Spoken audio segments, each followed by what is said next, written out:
Right, well, what do you make of this? It's been announced that new restaurants, public toilets, shopping centres and offices in England will now be required to have separate male and female toilets.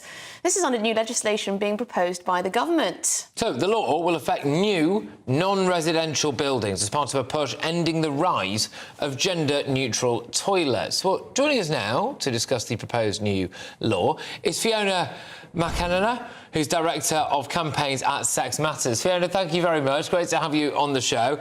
As far as I can see, gender-neutral toilets please absolutely nobody. Is this now good? Will we all be attending the funeral for gender-neutral toilets? I think you're right. There might be a few people who don't mind, but surveys have consistently shown that 80 to 90% of people of both sexes prefer the privacy of a single-sex facility. So you have to wonder why on earth these have been eroded and replaced with, anyone can come in kind of toilets, because that's what most people really don't want. I don't think we're saying get rid of gender-neutral toilets completely. And by the way, when we say gender-neutral, we really mean mixed sex, don't we? Yes, yes. I think it's fine to have them as a third option, but what has tended to happen is that people have replaced either the women's toilets or both the men's and women's toilets with so-called usually the women's toilets, Fiona, isn't it? It's usually the women's toilets. But I guess the controversial element of this is the question of where do transgender men and transgender women go? And this is the controversy. How does this square that?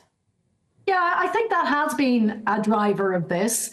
And I think a solution for those people has to be found. But what's clear is that discomforting 99% of the population in order to do so maybe wasn't carefully thought through.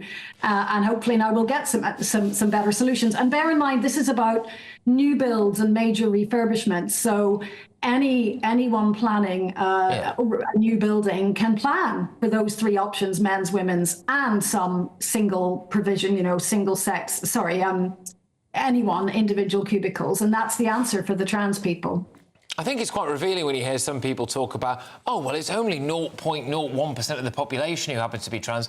What I think they're doing there without realising it is admitting on national television that they actually don't really care about women.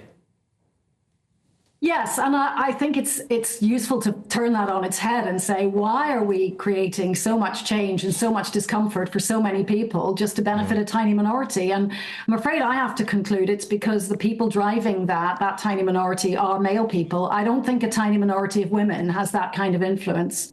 Fiona, is there any argument to say that perhaps this is state overreach, that people should be able to decide what the toilet arrangements in their business or office are? Yeah, I think it's a fair challenge. But on the other hand, when there's been such a push from one particular lobby group, and we know that it's not what most people want, I think it's quite helpful to just be reminded of something that we all took for granted for a long time. In other countries in the world, there are international agencies like the World Health Organization lobbying for single-sex toilets, and yet we are losing them. Yes, it's very bizarre. It's very bizarre. Fiona McAnena. Sorry, I butchered your name. You're right the first time. Thank you very much for your time. Really appreciate it.